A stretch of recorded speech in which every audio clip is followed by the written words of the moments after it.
Assalamualaikum warahmatullahi wabarakatuh. Alhamdulillah wassalatu wassalamu ala rasulillah Sayyidina Muhammad ibni Abdillah wa ala alihi wa sahbihi wa mawala. Rabbi sholli wa sallim amri wa hlul 'uqdatam min lisani yafqahu qawli. Anak-anakku sekalian, alhamdulillah pada hari ini kita masih senantiasa diberi nikmat oleh Allah dalam rangka untuk melaksanakan kewajiban rutin kita untuk menuntut ilmu.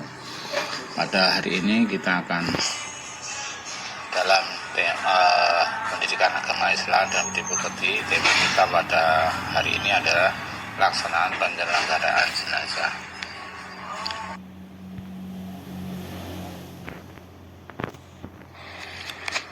Pada materi kali ini itu bab 7 tentang pelaksanaan penyelenggaraan jenazah. Ini sangat penting bagi kita supaya dalam bermasyarakat kita bisa menjalin silaturahmi dengan semua tetangga kanan kiri kita. Sebelum kita lanjutkan materi ini, kita pelajari dulu kita konsepnya, yaitu memahami pelaksanaan penyelenggaraan jenazah, terus menganalisis pelaksanaan penyelenggaraan jenazah, 3. prosedur pelaksanaan penyelenggaraan jenazah, dan keempat, melaksanakan penyelenggaraan jenazah sesuai perintah Allah Subhanahu wa taala dan Rasulullah sallallahu alaihi wasallam.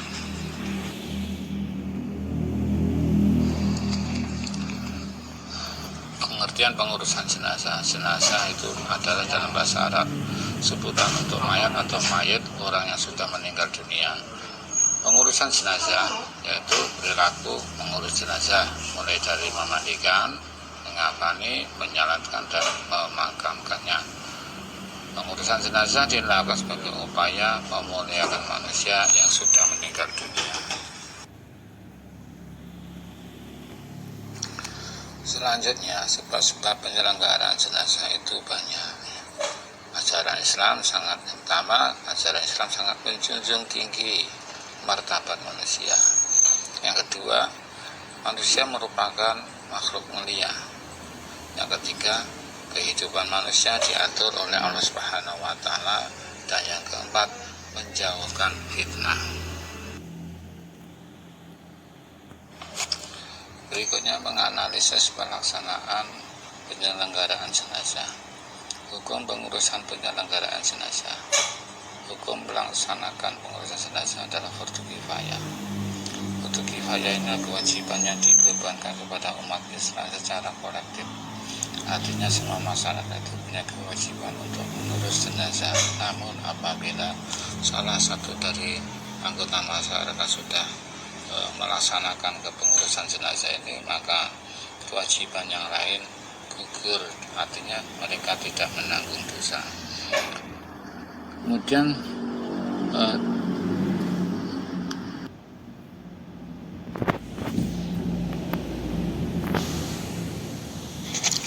kriteria jenazah yang wajib diurus oleh umat Islam, yang pertama yaitu jenazah umat Islam, mulai dari anak-anak sampai orang tua.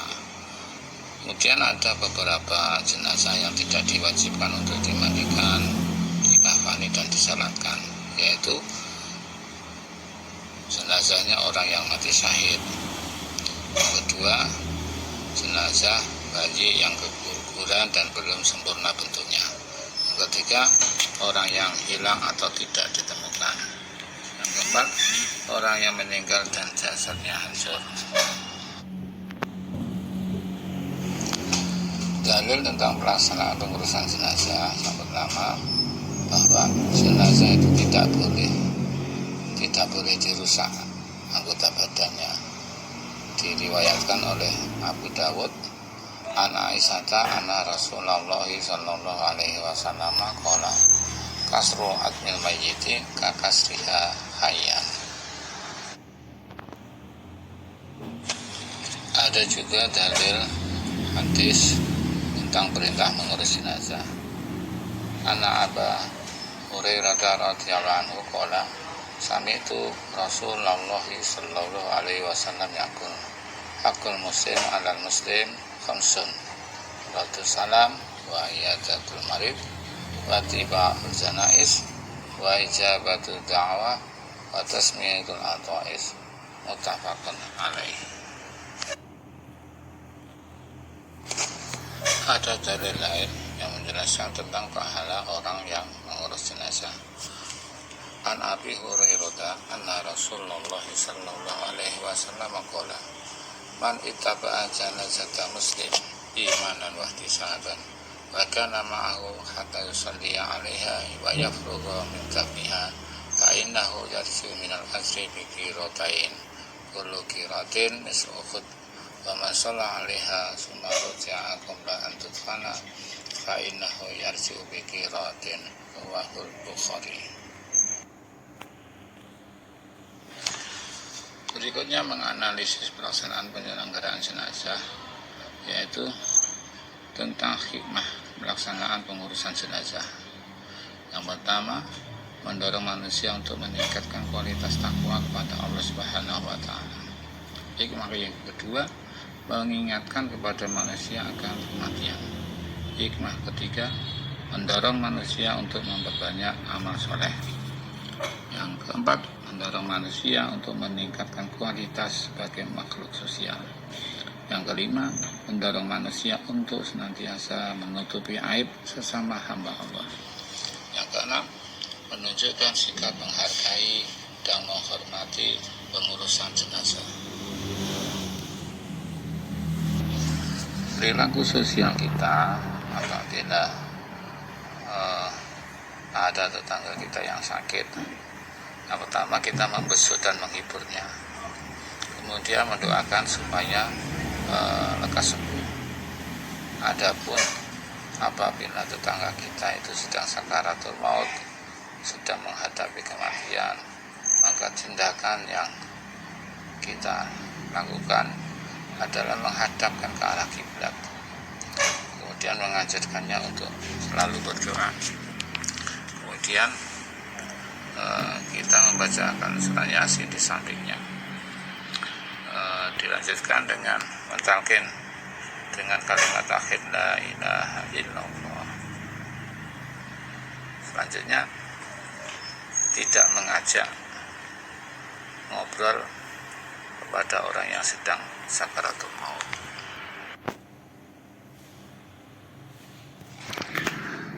Kemudian tindakan kita di dalam mengurus jenazah yang baru meninggal dunia, yang pertama jenazah itu kita taruh di tempat yang tinggi dan mengarah ke kiblat. Kemudian mengucapkan doa musibah, kalimat istirja, yaitu inna lillahi wa inna ilaihi rajiun, dibarengi dengan memejamkan mata jenazah. Berikutnya, jika mulut jenazah itu terbuka, hendaknya mengikat dagunya dengan kain. Kemudian meletakkan sesuatu di atas perut sebagai pelindung agar tidak menggembung. Selanjutnya meletakkan kedua tangan di antara tali pusar dan dada. Selanjutnya menutupi tubuh jenazah dengan kain. Jika semasa hidup memiliki hutang, hendaknya ahli waris segera membayar hutangnya. Cara memandikan jenazah. Syarat orang yang memandikan jenazah adalah balik dan berakal sehat. Kemudian berniat memandikan jenazah, terpercaya artinya tidak akan menceritakan adanya cacat atau celah pada jenazah. Kemudian jika jenazahnya laki-laki, maka yang memandikan juga harus laki-laki. Jika jenazahnya perempuan, maka yang memandikan adalah juga perempuan. Jika jenazahnya seorang anak, maka laki-laki dan perempuan boleh memandikannya.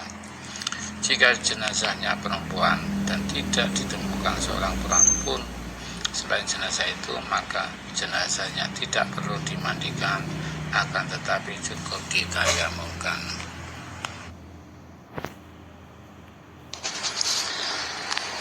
Tindakan kita berikutnya yaitu mengkafani jenazah.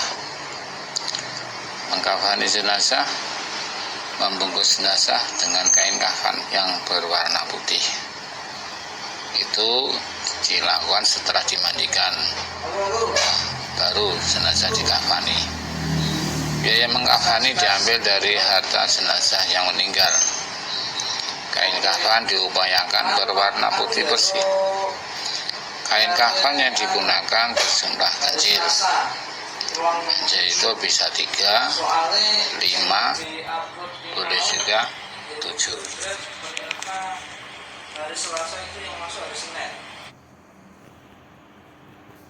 Kemudian cara mengkafani jenazah. Pembentangan pertama, membentangkan kain kafan sehelai demi sehelai. Berikutnya, mengangkat dan meletakkan jenazah di atas kain kafan dalam keadaan tertutup dengan kain. Berikutnya, menyelimutkan kain kafan bagian kanan di atas kain kafan sebelah kiri secara berurutan dari lembar ke lembar berikutnya. Bila jenazah itu laki-laki, maka yang kanan, lembar kain kanan itu didahulukan, kemudian lembar kain kiri di atasnya. Begitu seterusnya sampai 3 kali atau 5. Sedangkan bila jenazahnya atau mayitnya itu perempuan, maka cara melipatkan kain diawali dengan yang sebelah kiri, kemudian di atasnya adalah sebelah kanan, dan begitu seterusnya.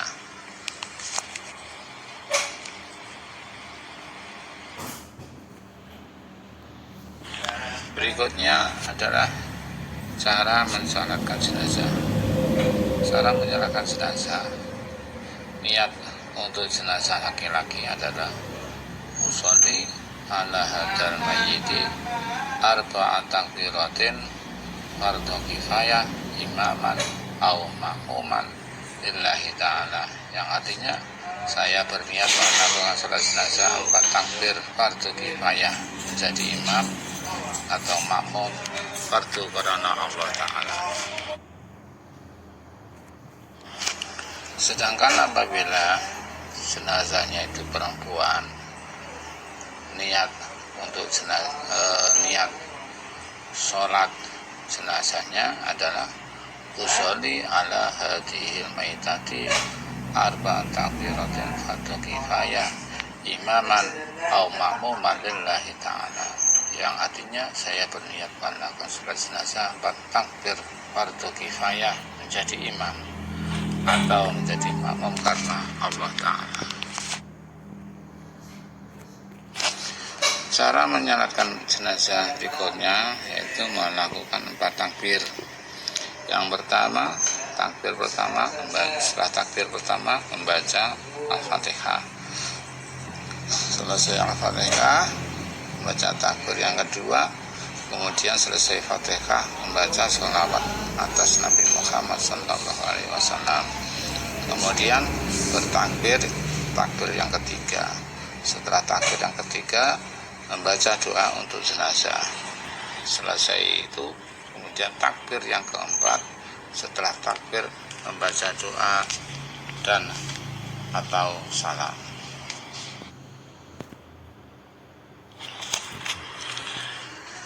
Setelah takbir yang pertama baca Fatihah, setelah takbir yang kedua membaca sholawat atas Nabi, kemudian setelah takbir yang ketiga membaca doa untuk si mayit, baik mayit laki-laki maupun perempuan. Adapun cara melafalkannya yaitu untuk mayit laki-laki bunyinya Allahumma ighfir lahu warhamhu wa'afihi wa'fu anhu wa akrim nuzulahu wa wasi' madkhalahu wa aksilhu bil ma'i wasalji wal barad wa naqihu minal khotoya kama yunaqas saubul abyad minad danas wa abdilhu daron khairan min dari wa ahlan min ahli wa qih fitnatal qabri adzaban nar.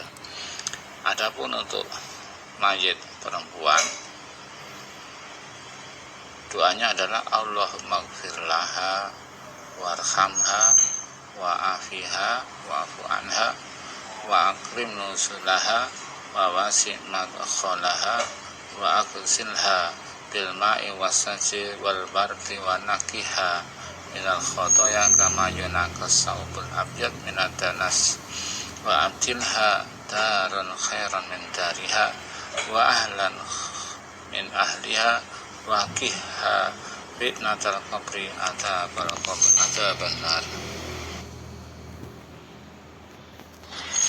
Setelah membaca takbir yang ketiga diikuti dengan doa untuk si mayit.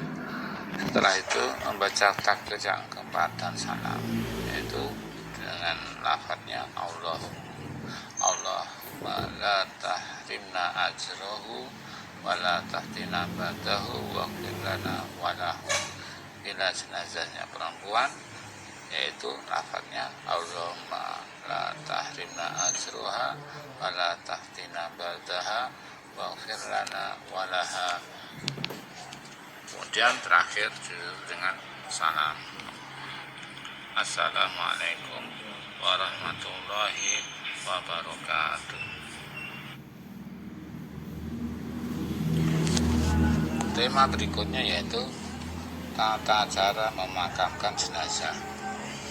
Yang pertama, mempersiapkan makam. Nah, makam yang digali ukuran lahan kira-kira 4 hasta atau 2 meter panjangnya.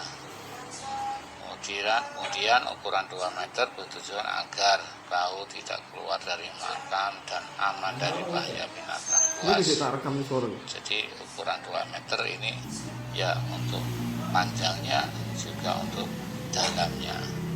Kemudian membuat liang lahat atau syak.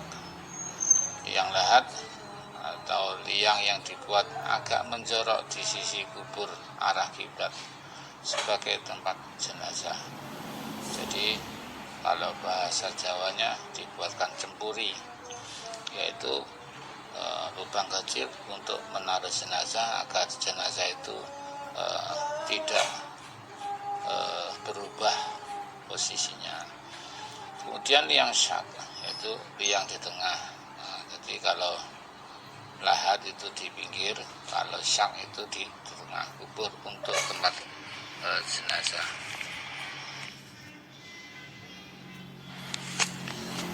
Adapun prosesi pemakaman, yang pertama jenazah dikeluarkan dari keranda dan mulai dimasukkan dari arah kepala. Ini berarti jenazah harus kepala dulu didahulukan dari sebelah selatan tempat galian. Biasanya di kampung-kampung itu kan banyak yang memasukkannya dari sebelah baratnya. Kemudian meletakkan jenazah di lubang liang lahat dalam keadaan miring ke kanan serta kepalanya dihadapkan ke kiblat. Kemudian membuatkan bantalan dari tanah dan diletakkan di bawah pipi jenazah, di leher bagian belakang, punggung, pinggul, dan paha. Jadi semua kulit jenazah baik itu yang dari pipi maupun kaki itu harus menempel di tanah. Kemudian proses yang terakhir yaitu prosesi pemakaman. Menutup lubang kubur dengan tanah secara perlahan-lahan serta secara mendoakan, seraya mendoakan jenazah agar mendapatkan rahmat dari Allah Subhanahu wa taala. Setelah timbunan makam sempurna dengan ketinggian tanah sekitar 1 jengkal, maka disunahkan menaburkan 3 genggam tanah ke arah makam. Kemudian membacakan doa untuk jenazah sebelum meninggalkan kuburan, semoga jenazah diampuni dosanya. Ya, itu pelajaran kita. Mudah-mudahan semuanya bisa memahami dengan baik dan bisa mempraktekannya dalam kehidupan sehari-hari. Sekian dari saya, kurang lebihnya mohon maaf. Assalamualaikum warahmatullahi wabarakatuh.